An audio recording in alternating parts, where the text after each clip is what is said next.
जय हिंद मेरे प्यारे मित्रों। जो भी स्टूडेंट इस बार रेलवे ग्रुप डी का एग्जाम 2022 में देने वाले हैं उनके लिए वीडियो ये काफ़ी महत्वपूर्ण होने वाला है, क्योंकि इस वीडियो में हमने टॉप 10 क्वेश्चन शामिल किया है, जो कि मैं वही प्रश्नों को हमने शामिल किया है जो कि आपको एग्जाम में आने वाला प्रश्न होगा, या तो आप एग्जाम में उसे छोड़कर आते हैं। यदि सिलेक्शन लेना है दोस्तों तो वीडियो को शुरू से अंत तक जरूर देखिएगा।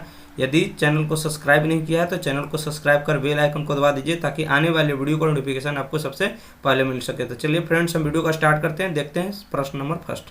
चलिए, यहाँ पे आपको कह रहा है 400 रुपया की धनराशि 8% वार्षिक ब्याज की दर से 2 वर्ष के बाद बढ़कर कितनी हो जाती है? 441 रुपया हो जाती है। तो आर का मान ज्ञात कीजिए, यानी आपको रेट बताना है। ये आपका सीआई का प्रश्न है। तो इसे हम देखिए, आपको सबसे पहले हम फार्मूला से बताते हैं, फिर आपको एक शॉर्ट तरीका भी बताऊंगा जिसके सहारे आप एग्जाम हॉल में काफ़ी ही कम समय में इसे आप करके आ पाएंगे। ठीक है, तो सबसे पहले जो आपको दिया गया है, क्या दिया गया है हम यहाँ पे धीरे धीरे बताएंगे, उसके बाद में शॉर्ट तरीका भी आपको बताऊंगा। मूलधन आपको दिया है, पी का वैल्यू आपको 400 रुपया दिया है।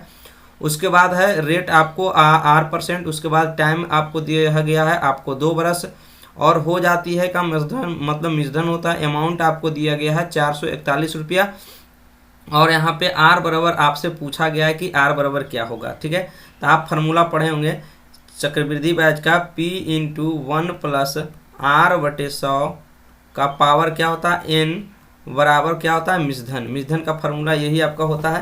तो यहाँ से आप देखिएगा, यहाँ से हम इसको सिंप्लीफाई करते हैं।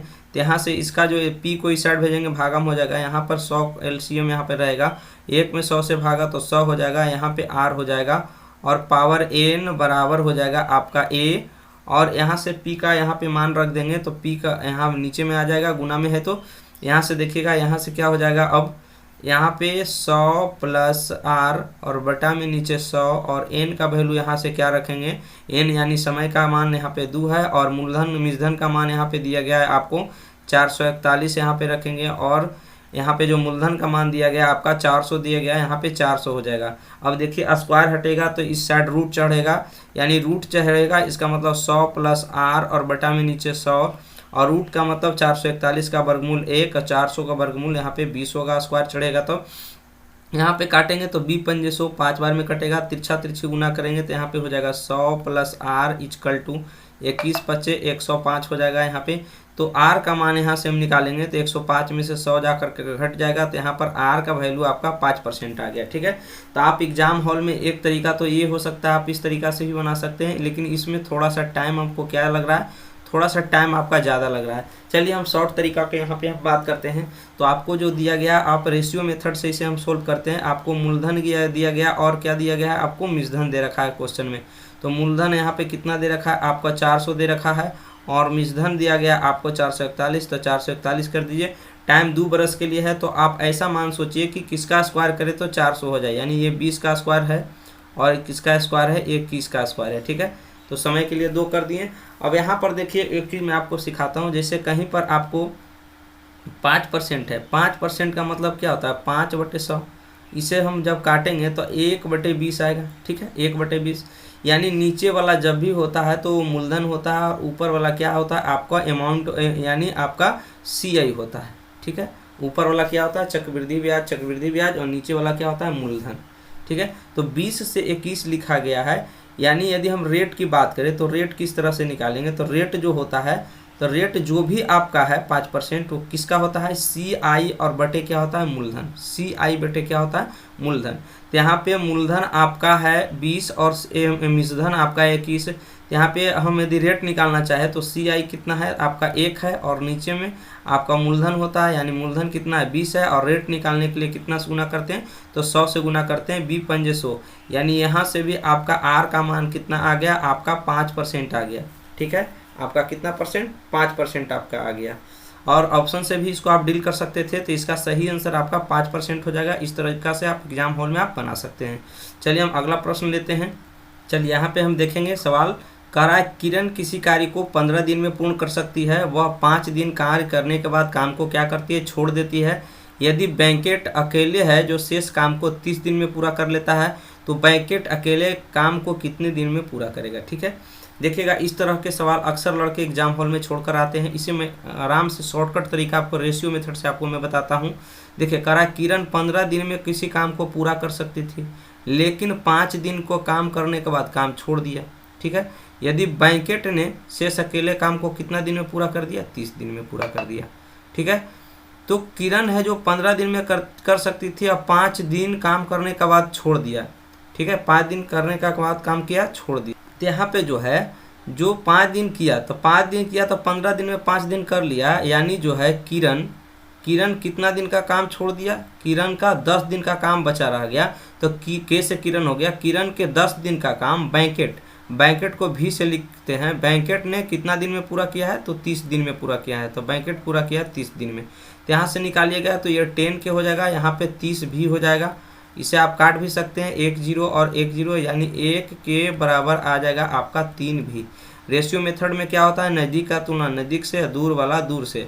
यानी किरण और किसका? बैंकेट का यदि हम रेशियो के इफिशियंसी की बात करें, क्षमता का, तो के का वैल्यू आपका 3 हो जाएगा और बैंकेट का वैल्यू आपका 1 हो जाएगा। ठीक है, आपका कितना हो जाएगा? तो 1 हो जाएगा।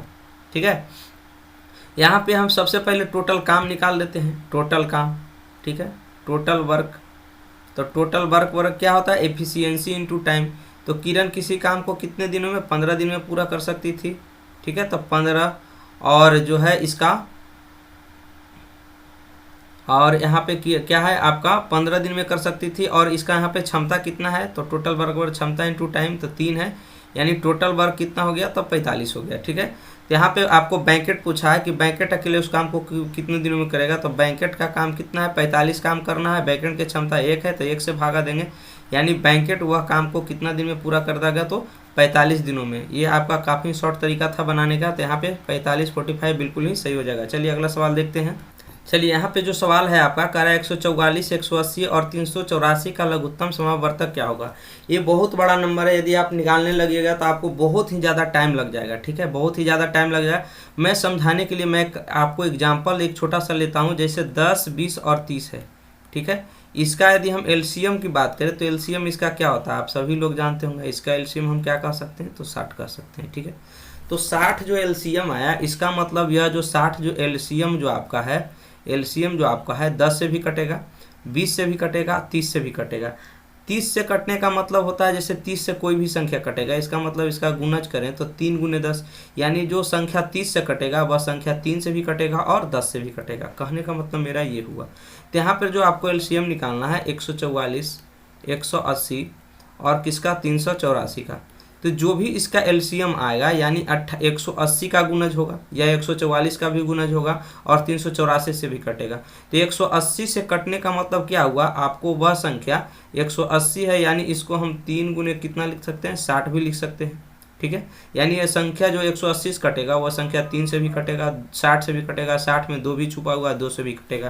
तो एक मैंने मोटा मोटी यहाँ पे कुछ नियम निकाला कि चलिए जो भी एलसीएम होगा वह कितना से कटेगा? तो 3 से कटेगा। चूंकि 180 से कटेगा तो 180 से कटेगा तो वह संख्या 3 से भी कटना चाहिए।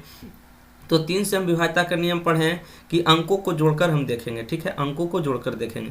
तो अंकों का योग यदि 3 से कटता है तो 3 से कटेगा। तो यहाँ पर जोड़िए, तो यहाँ पर 5 5 10 अच्छो 16, 0 जोड़ेंगे तो यहाँ पे 16 होता है, जो कि आपसे 3 से नहीं कटेगा। तो ये ऑप्शन बिल्कुल भी सही नहीं होगा। यहाँ पे आप ऐड करके देखिए, 7 3 10 अच्छो 16, यहाँ पर भी 16 आ रहा है, ये भी नहीं कटेगा। तो ये भी, और मेरा आंसर सही नहीं है। यहाँ पे जोड़ कर देखिए तो 7 5 12 6 18। तो यहाँ पे आपका हो सकता है, चलिए एक ऑप्शन और चेक कर लेते हैं, 7 1 8 अच्छो 14।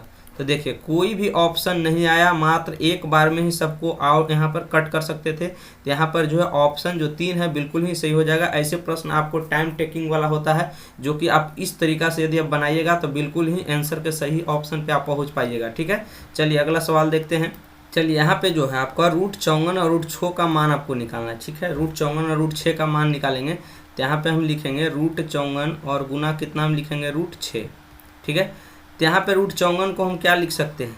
9 × 6 लिख सकते हैं। जी सर लिख सकते हैं, और गुना √6 यहाँ पे हम लिखेंगे। ठीक है, तो 9 के लिए कितना बार हो जाएगा? 3 बार हो जाएगा। यहाँ पे √6 बचेगा और गुना यहाँ पे √6 हो जाएगा, यानी 3 × √6 गुना होगा तो यहाँ पे 6 होगा, यानी 6 या 18। या तो आप डायरेक्ट भी यहाँ पे आप गुना कर सकते हैं। √54 का मान अलग से निकालना पड़ेगा, √6 का मान निकालना पड़ेगा, फिर गुना करना होगा। यहाँ से भी बना सकते हैं। तो इसका आंसर सही आ जाएगा आपका √18। चलिए अगला सवाल लेते हैं। चलिए एक काफ़ी अच्छा सा सवाल है, प्यारा सा सवाल है। करा दूध और पानी के 120 लीटर मिश्रण में दूध और पानी का रेशियो आपको दिया गया 2:1। तो करा मिश्रण में कितना पानी मिलाने पर दूध की और पानी का जो अनुपात है 1:2 होना चाहिए। ठीक है, देखिए यहाँ पे हम रेशियो मेथड का यूज करेंगे। मिल्क है और क्या है आपका वाटर है। जो रेशियो है आपका 2:1 में है। ठीक है, फिर कहता है कितना पानी मिलाना पर, मेन पॉइंट यहाँ पे है कितना पानी मिलाने की यदि बात कर रहा है तो यहाँ पर रेशियो कितना होना चाहिए आपको 1:2।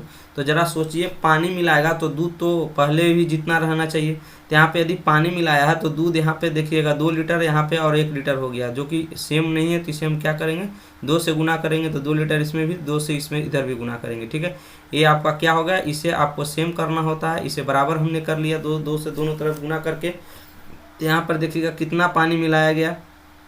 तो यहाँ पे देखिए 1 से हो गया आपका 4, यानी कितना यूनिट पानी मिलाया गया, तो 3 यूनिट पानी मिलाया गया। तो यहाँ पर देखिएगा एक निश्चित राशि सवाल में रहता है, जो कि दूध और पानी का मिश्रण टोटल कितना था। तो टोटल आपका 120 लीटर था। अब यहाँ पर टोटल मिश्रण पहले वाला बात किया जाए तो 2 और 1 3, यानी टोटल मिश्रण 3 है। जो पूछा जाए उसे हम गुना करते हैं। तो आपसे पूछा गया कितना पानी मिलाना चाहिए, तो कितना से गुना करेंगे, तो 3 से हम गुना करेंगे। ठीक है, तो यहाँ पे वाटर की माने निकल जाएगा, यहाँ 3 से 3 कटेगा, यानी कितना लीटर हो जाएगा आपको 120 लीटर। इस क्वेश्चन का करेक्ट आंसर हो जाएगा, यानी ऑप्शन 2 बिल्कुल ही सही होगा। चलिए आशा करता हूँ समझ में आया होगा। चलिए अगला सवाल लेते हैं।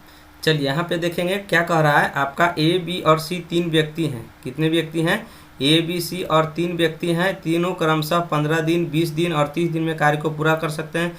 यदि इन्हें इस कार्य को कुल कितना रुपया भुगतान किया हो, 270 रुपया भुगतान प्राप्त होता है।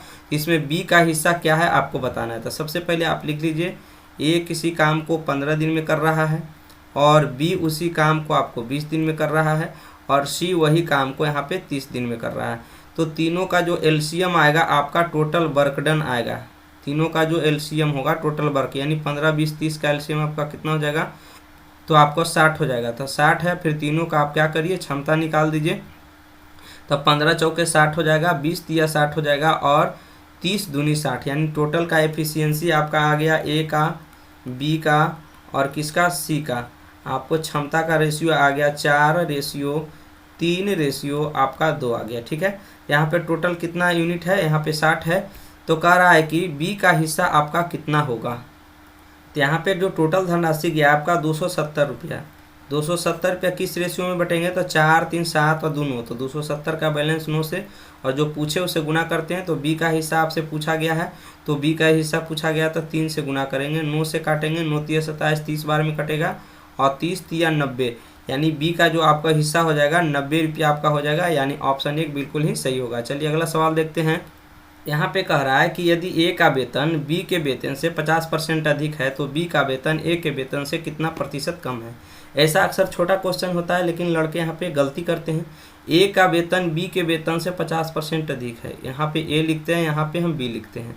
ए का जो वेतन है बी से 50% अधिक है, यानी बी को यदि हम 100 लें तो ए जो है इससे 50% अधिक का मतलब इसको 150 है। ठीक है, यदि आप चाहें तो काट भी सकते हैं यहाँ पे। तो चलिए हम यहाँ पे काट लेते हैं। यहाँ पे 1 0 से 1 0 यहाँ पे कटता है, 1 0 से 1 0 काट दीजिए, 5 से काटिए, 5 तिया 15 और 5 दूना 10।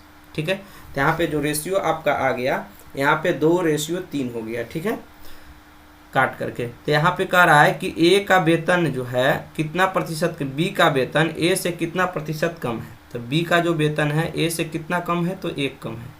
ठीक है, जिसके साथ का लगे से लगे उसका मान कहाँ होता है, नीचे। तो बी का वेतन ए के वेतन से कितना कम है, तो 1 कम है। किसमें से लगा हुआ, ए के वेतन से। तो ए का वेतन कितना है, तो 3 है, और प्रतिशत के लिए 100 से गुना करते हैं, यानी 100/3, और 100/3 का मतलब होता है 33.1/3% कम है। ठीक है, यहाँ पे ऑप्शन नंबर 3 है जो बिल्कुल ही सही हो जाएगा। चलिए अगला सवाल लेते हैं। चलिए यहाँ पे जो आपको कह रहा है कि निम्नलिखित में से कौन सा भिन्न अशांत पूर्णावृत्ति दशमलव के हैं। ठीक है, अशांत। चलिए हम आपको सबसे पहले शांत में सिखाता हूँ कि 7 दशमलव का हम कब मारेंगे शॉर्टकट तरीका से। तो शांत दशमलव में क्या होता है, हर में, कहाँ देखना है, हर में देखना है आपको। हर में केवल 2 रहे, या तो केवल 5 रहे, या तो फिर 2 और 5 यदि दोनों शामिल रहता है हर में तो उसे हम शांत दशमलव मारेंगे। ठीक है, तो यहाँ पे देखिएगा केवल 2 है, यानी ए वाला जो है शांत आपका दशमलव हो जाएगा। यहाँ पर ना ही 2 है और ना ही 5 है, तो यही आपको क्या हो जाएगा, अशांत दशमलव। तो यही तो आपसे पूछा गया अशांत, यानी ऑप्शन 2 सही हो जाएगा। यहाँ भी देखिए केवल 5 है, तो ये भी आपका शांत दशमलव हो जाएगा। यहाँ पर भी सिर्फ 2 और 5 आएगा, तो यहाँ पर भी शांत हो जाएगा, यानी ऑप्शन 2 इसका सही आंसर होगा। चलिए अगला सवाल देखते हैं।